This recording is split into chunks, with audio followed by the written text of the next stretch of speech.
5 free transfers going into game week 23, and of course a double game week that I need to prepare for. So in today's video, I'm going to be talking about my game week 23 transfer plans, talking about why I don't own Chris Wood, and of course the team and players that I'm going to be targeting. So as always, if you look forward to today's video, make sure to drop a like on the video, and of course smash that subscribe button for daily fantasy content.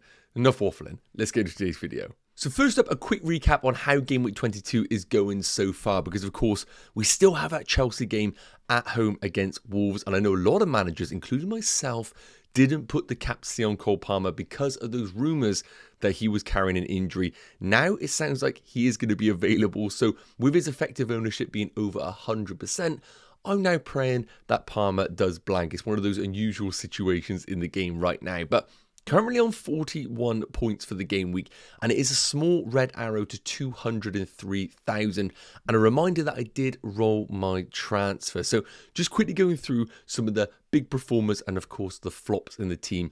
And then we'll take a look at how my current team is looking for game week 23. So Sells with the 1-pointer in goal. Really was hoping for that Forest clean sheet. Thought it would be inevitable once they were 3-0 up. Wasn't to be. Not panicking about that Forest defence at all.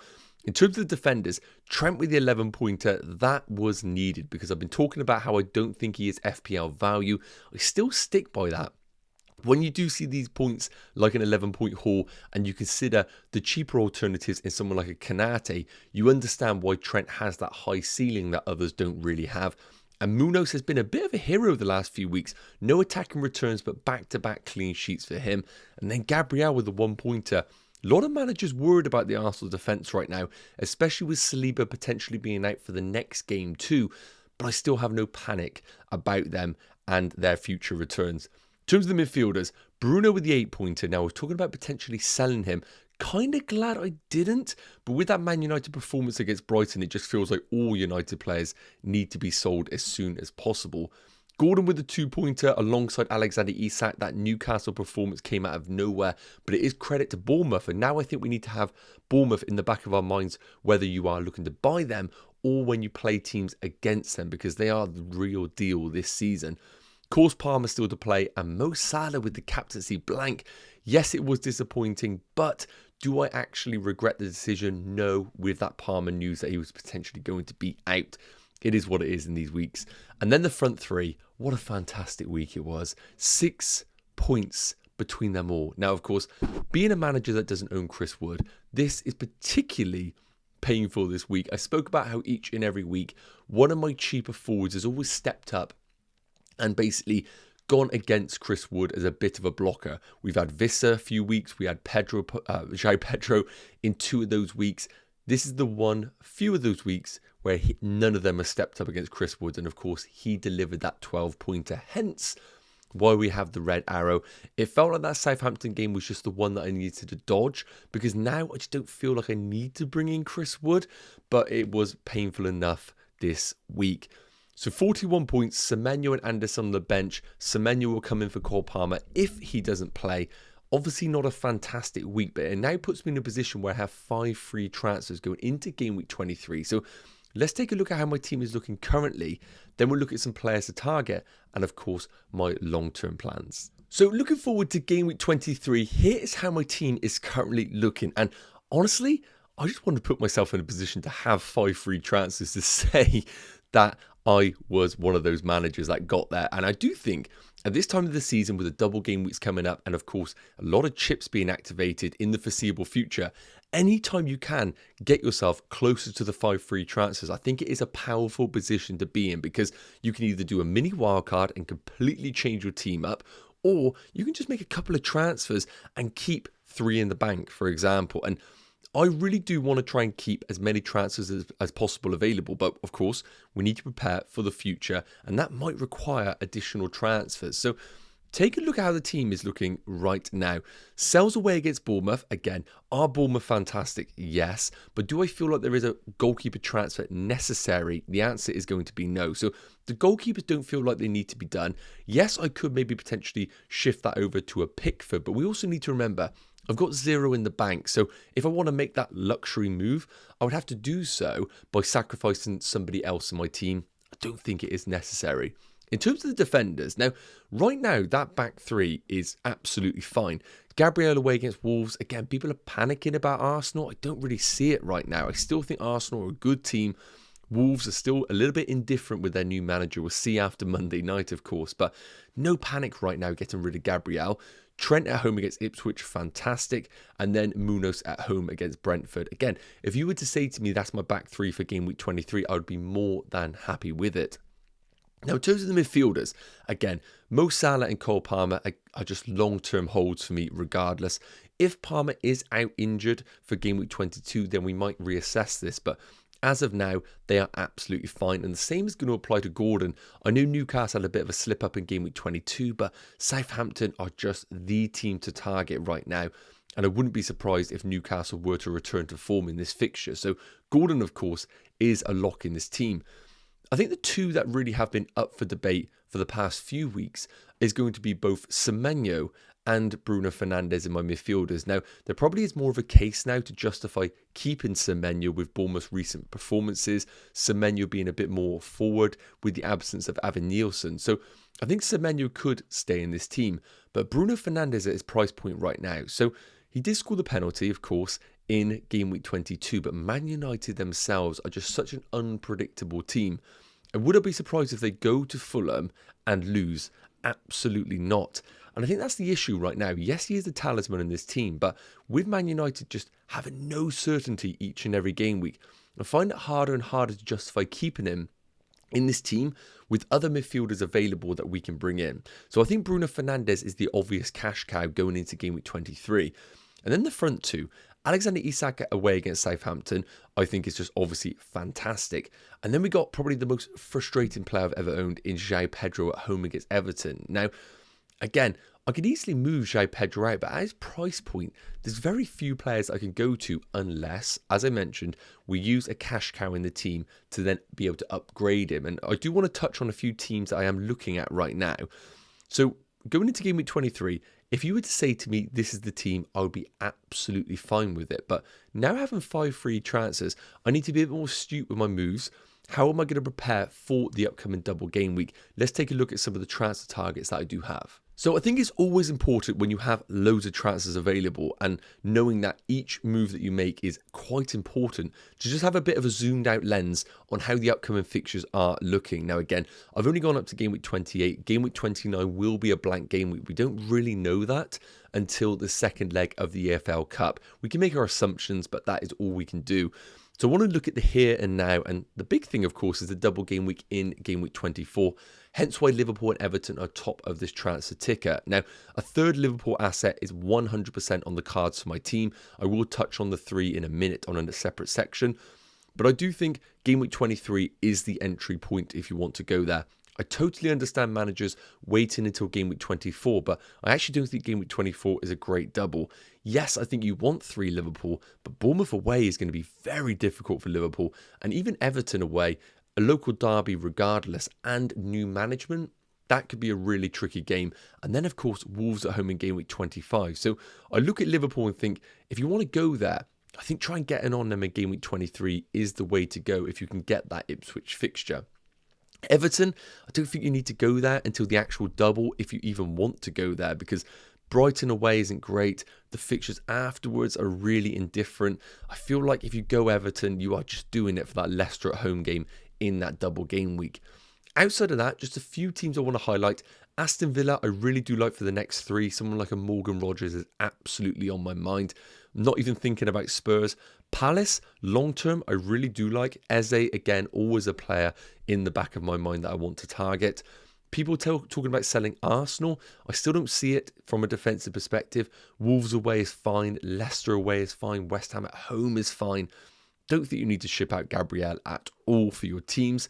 People talking about Brentford bringing in Visser. I can see that. Hence why I would like to keep Visser in my team. I actually prefer keeping Visser as opposed to the Brighton fixtures. Brighton do have some tricky games that I actually think Brighton play better in, but I think Visser actually has just the underlying numbers that João Pedro simply doesn't have right now. And finally, just touching on a few of these down here. Newcastle for me aren't a sell right now. I'm going to keep them for the next 2, reassess from game week 25 onwards. That could be the time maybe to jump on Brentford. And of course, Man United's fixtures long-term are not ideal, hence why Bruno is on the chopping block. City, a lot of love about them. Can't see it for the next 5 game weeks though. I think they're just going to be a wait and see. And Nottingham Forest, not sitting here saying you should sell them, but as a manager right now that doesn't have Chris Wood, you can see why I'm now just not debating bringing him in. If he does well over this period, it is what it is. But I think I can swing elsewhere with these double game weeks coming up. And I think I'm going to avoid Chris Wood. So as I mentioned, the third Liverpool spot in the team feels really, really important. And there hasn't really been an obvious one all season. We've had people like Diogo Jota step up. We've had Diaz have his moments in the sun. We've had Gakpo. The problem is, Salah and Trent are just so clearly the best two. It's who is that third? Now, I'm not going to put up any underlying numbers here. They're all decent for these Liverpool attackers. It's just getting the minutes on the pitch. I wanted to actually prioritise the fixtures for every single competition that Liverpool are in. So if you're looking to bring in a Liverpool player, just don't do it right now because they have a Champions League game. Yes, they are pretty safe in that Champions League. I think they are going to vie for that top spot though. But still, wait and see who features in this game for them, because then of course they have the Ipswich game. Now, one would argue that they could potentially play a bit of a weakened team for the Ipswich game, play a strong team away against PSV, and then keep themselves prepared for obviously the Bournemouth away game and the Tottenham at home game, which they do need to overturn. So if I look at these upcoming fixtures, I probably would argue that the Ipswich game is probably the easiest of the bunch that we could see rotation. But again, let the game tomorrow happen. And then if we see minimal minutes for maybe a Gakpo, surprisingly, then that would look really good for that Ipswich game. And again, you can see the difficulty here in the double game week of Bournemouth and Everton, because we got the Bournemouth game and then we've got 11 days until the second part of the double. But in between that, we've got a must-win game for Liverpool, which they are trying to overturn a 1-0 deficit. And then, of course, they got Plymouth away, which we would see rotation, I'm certain of it, in the 4th round before the big game against Everton, followed by Wolves 4 days later, which I'm not concerned about. So right now, I think Konate is just a very, very, very safe move. And in my position right now with the rank, I want to be chasing the goals in this team. Gakpo, of course, being a forward, that is a slightly different equation to that of Diaz. I love the idea of Diogo Jota, but if I want to bring in someone in game week 23, I just don't think I'm going to have the confidence of Diogo Jota's minutes. So I think it is Diaz or Gakpo, the ones that I'm targeting right now. Gakpo, I think, probably is a bit more difficult to squeeze into my team, because if I'm looking to sell Bruno Fernandes, an easy downgrade to someone like a Diaz just makes sense as a team. But can I sit here right now and guarantee those Luis Diaz minutes? I simply can't. So that is why tomorrow is really important. Check out those minutes for all these players and then make an educated guess on who I think will get the most minutes over the next 3 game weeks. I just think if you're going to go there, you've got to go there for that Ipswich game. Very briefly, I just want to quickly cover off a few other players that are considered transfer targets for me going into game week 23. Slightly different picks, I would guess. So first up, Morgan Rogers. He has been the guy that we all love, but we all kind of have, don't have, don't have.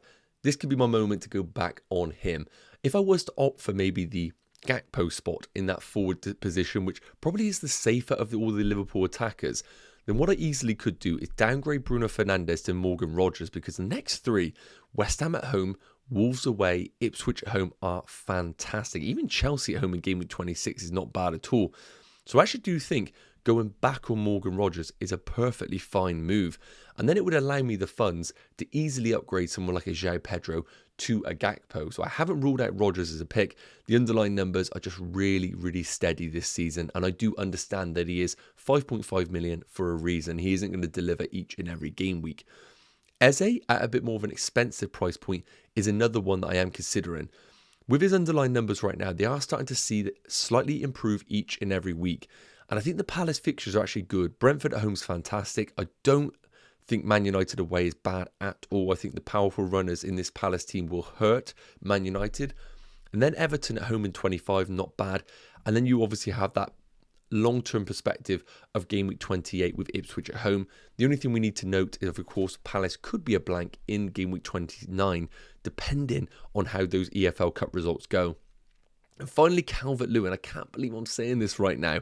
Scoring that goal in game week 22. Now we're all talking about how he is the next best thing since sliced bread. Look, I can't sit here and make a case for Calvert-Lewin at all. All I can say is that if you're in a position right now where you just want to own a double game week player, then I think Calvert-Lewin is the route to go for in that Everton team. I think he is going to get the preference with David Moyes in charge. We saw that fantastic finish in game week 22, but can I see Calvert-Lewin replicating it? No, I can't. It would very much be a move for my team because I have 5 free transfers available, and I simply look at it and think, well, I've got all these transfers. Why don't I just bring him in literally just for the Leicester at home game, who look pretty bad defensively? And then if you get anything from that Liverpool game, then it is just an added bonus. But I really do have Morgan Rogers on my agenda right now as a bit of a cheap enabler to allow these third Liverpool premium spots. So let's take a look at my game week 23 transfer plans, because as I mentioned, having 5 free transfers available is really cool. But it also poses a lot of different headaches, because I could just make mass changes to this team. But when I actually look at it right now, I want to really be clear with myself and understand, don't get carried away. Who are the players that I just think to myself, it is very unnecessary to sell them? Because we still have to remember, game week 23 exists. I know game week 24 is a double, but it's only for Liverpool and Everton. And I don't want to be just sacrificing really good assets for the sake of having loads of transfers. So, for example, Munoz, I just love as a pick. I don't want to be selling him. It makes no sense for me to sell Trent. I still don't think Gabriel out is worth selling. So straight away, the 3 defenders on the screen right now aren't part of my transfer strategy. Palmer, Gordon and Mo Salah absolutely locked into this team, and Alexander Isak as well. So there are actually not many different directions I can take this team. But if I'm going to stick by my own kind of perspective that I need to bring in a Liverpool third player and I need to do it in game week 23 to really capitalise on the Ipswich game and also then that double, then I have to make this move this week. So one consideration that I have made, and even though João Pedro does have a brilliant game at home against Everton, I also do think Brighton have a bit of a record of not stepping up in some of these easier games. I do think they perform better in the bigger games. My problem with João Pedro is he isn't really cutting it in terms of underlying numbers and the eye test. So could he do well against Everton? 100%. But I also feel like if I want to chase the upside, then I've got to do it this week. So one consideration that I have had is doing João Pedro to Cody Gakpo if I do think he is the safer pick in that Liverpool team. But it would mean, as you can see at the top of your screens, I would need to save myself 1.8 million. So straight away, when you look at the team, with the players I've mentioned who are basically untouchable, there's only one player that can leave my team, and it is going to be Bruno Fernandes. Now again, do I think Bruno Fernandes could do well against Fulham? 100%, because he's a penalty taker, guaranteed minutes. But when I look at him actually going forward, I think he could do well in these fixtures. But if I really do want to lean into these Liverpool players, eventually Bruno has to go. So I think it has to be in game week 23 for me. So one move that I could do then is sacrificing Bruno Fernandes, which will only give me 6.6 million available. Of course, I've already used up all my Liverpool spots. So if we actually do look at the only players that I was talking about, I can't get to Eze as a direct move, which is a real shame. But I don't want to rule out, even though he is 5.5 million and it seems maybe a real downgrade, bringing in Morgan Rogers. The next 3 are absolutely fantastic and he can come into my team for those weeks. And I would be more than content with him for this game week. And straight away, game week 23, I feel like looks better than what it previously did. I've got Gakpo and a bit more longer term as a pick. And we got Morgan Rogers in. Do I prefer him over Bruno Fernandes? No. But it does structure my team a little bit better with 2 cheap enablers in Semenyo and Rogers. And then we got the premiums in other positions. So if you were to progress to game week 24, then the team would look something like this. I think it looks pretty strong. Yes, Munoz away against Man United is not ideal, and I could easily make a sideways move. I have 3 transfers available. I could easily do something like Mikalenko in if I wanted to for the double game week and get rid of someone like an Anderson. Very easy move if I wanted to. But equally, if the team looked like this for game week 24, I wouldn't be too stressed about it. I do think Bournemouth have the tools available to hurt Liverpool in that game. So that's why that is the current plan. I think it prepares me best for the upcoming week. I don't want to bring in Calvert-Lewin. So as of now, Bruno to Rogers and then upgrading João Pedro to Gakpo is the current strategy for the long term. Let me know your thoughts in the comment section. I'll be really interested to know what you would do with 5 free transfers. Yes, guys, okay, that is going to wrap up today's Game Week 23 transfer plans video. I really hope I've covered off a lot of those hot topics, but of course, let me know in the comment section. Firstly, how many points have you scored in Game Week 22? And secondly, what are your transfer plans for Game Week 23? As always, if you enjoyed the video, please do consider dropping a like and smashing that subscribe button, and I will see you in the next one. Take care. Cheers.